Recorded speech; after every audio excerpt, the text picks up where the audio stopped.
আর আমাদের এই ছোট জীবনটা আল্লাহর রহমত ছাড়া এক মুহূর্ত চলবে না। মানেন না মানেন না? 100 ভাগ। আল্লাহর রহমত ছাড়া এক মুহূর্ত চলবে না। একটা উদাহরণ দেই। বিদ্যুতের লোডশেডিং এখানে হয়? যদি অক্সিজেনের হইতো কি করতেন? কি করতেন? বিদ্যুতের তো হয়, কিন্তু অক্সিজেনের তো হয় না। বিদ্যুৎ মানুষ সাপ্লাই দেয়, অক্সিজেন কে সাপ্লাই দেয়? অথচ অক্সিজেন আসা সবই তো বন্ধ। এসি চলতেছে বিদায়, দরজা বন্ধ, জানলা বন্ধ, ভেন্টিলেটর বন্ধ, তারপরও অক্সিজেন মিলতেছে না? মিলতেছে না। কিন্তু যুক্তিতে তো বলে মিলার কথা ছিল না, কেননা সব বন্ধ, অক্সিজেন আসবে কোন দিক দিয়া? ঠিক না? কিন্তু অক্সিজেন কে দিতেছে?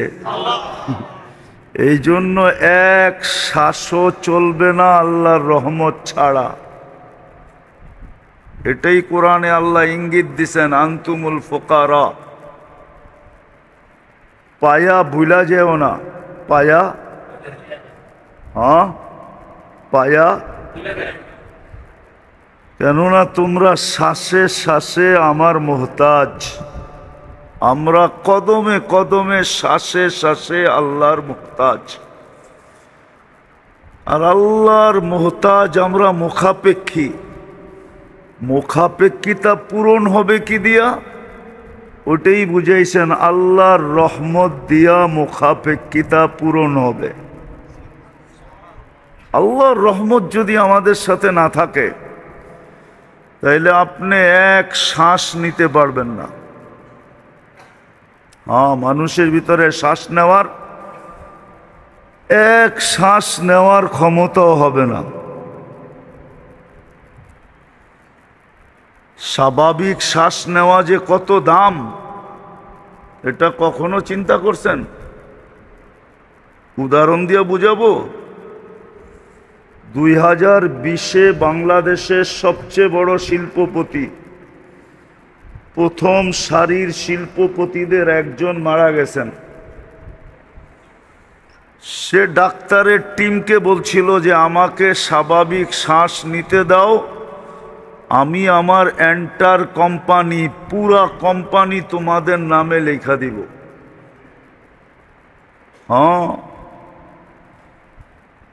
ওই কোম্পানি কয়েক কোটি টাকা না, কয়েক হাজার কোটি টাকার মালিক।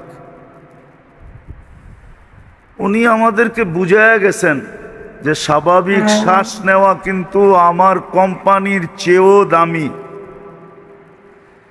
আমার কোম্পানির চেয়েও দামি হলো স্বাভাবিক কি নেওয়া? শ্বাস নেওয়া, স্বাভাবিক শ্বাস নেওয়া। কিন্তু বলেন, এইখানে তো একজনও পাওয়া যাবে না, কোনো যুবকও পাওয়া যাবে না, বৃদ্ধও পাওয়া যাবে না, যে আমি একদিন নির্জনে বৈশা 1 মিনিটের জন্য ভাবছি যে আমি যে স্বাভাবিক শ্বাস নিতেছি এটার দাম কত। কেউ আমরা ভাবি নাই, ভাবিও না, যুবকও ভাবে না, বৃদ্ধ ভাবে না, নারীও ভাবে না, পুরুষও ভাবে না। অথচ স্বাভাবিক শ্বাস নেওয়া অনেক দাম। এটাই শিল্পপতি আমাদেরকে মেসেজ দিয়ে চলে গেছেন যে ও বাংলাদেশের মানুষ শোনো, আমি স্বাভাবিক শ্বাস নেওয়ার জন্য আমার 1000 কোটি টাকার কোম্পানি আমি লেখা দিতে প্রস্তুত ছিলাম, যদি ডাক্তার আমাকে স্বাভাবিক শ্বাস নিতে দিতে পারত। কিন্তু পারে নাই। তো আল্লাহর রহমত ছাড়া আমাদের জীবনটা এক মুহূর্ত চলবে না। এটা ভালো মতে বাইনা নেন। এই জন্যই আল্লাহ হুকুম দিছেন যে আমার রহমত তোমাদের উপরে লাগবে কখন? যখন তোমরা কথাগুলো খুব মনোযোগ দিয়ে শুনবা, পরিবেশটাকে বিলকুল নির্জুম রাখবা, তাইলে আমার রহমতের সংযোগ তোমাদের সাথে থাকবে। আর আমার রহমতের সংযোগ থাকলে কি হবে জানো? এটাও একটা উদাহরণ দিয়া বুঝাই।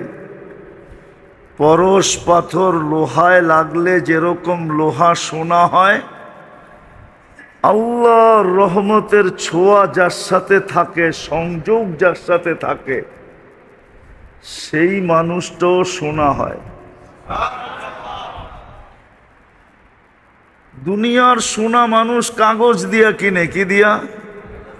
কাগজ চিনেন? কি টাকা কিসের? কাগজ দিয়া কিনে। আর আল্লাহর রহমতের ছোঁয়া লাগার দ্বারা যেই মানুষটা সোনা হয়, ওই মানুষটাকে আল্লাহ জান্নাত দিয়া কিনেন।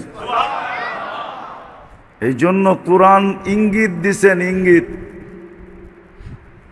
আমি তোমাদেরকে কিনবো, কিন্তু শর্ত হইল সোনা হও, স্বর্ণ হও। ইন্নাল্লাহ আশতারা মিনাল মুমিনিনা আনফুসাহুম ওয়া আমওয়ালাহুম। আল্লাহ বলে আমি তোমাদেরকে কিনতে রেডি, কিন্তু শর্ত হইল তোমাদেরকে স্বর্ণ হইতে হবে। আল্লাহ কি দিয়া কিনবেন? তা আল্লাহ বলে আমি জান্নাতের বিনিময়ে কিনবো। জান্নাত, জান্নাত চিনেন? জান্নাতও তো চিনি না। না চিনার কারণে আমাদের ভিতরে শৌক নাই। শৌক যেটা মানুষ চিনে আর জানে, আর যেটা মানুষের দিলের ভিতরে গাঁথে, ওটার জন্য মানুষ জানের বাজি নিতেও ভুল করে না, দ্বিধা করে না, জানের বাজি লাগায় দেয়, সবকিছুর বাজি লাগায় দেয়।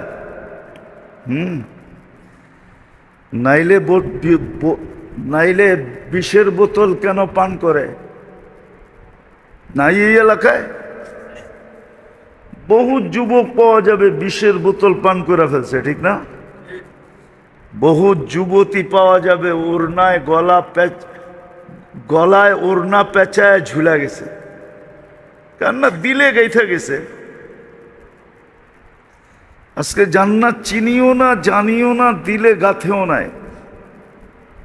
এই জন্য জান্নাতের শৌক আমাদের ভিতরে নাই। এক সময় ছিল প্রত্যেকের ভিতরে জান্নাতের শৌক ছিল, উদ্দেশ্যই জান্নাত ছিল। আজকে উদ্দেশ্য জান্নাত না, মিললে মিললো, না মিললে না মিললো।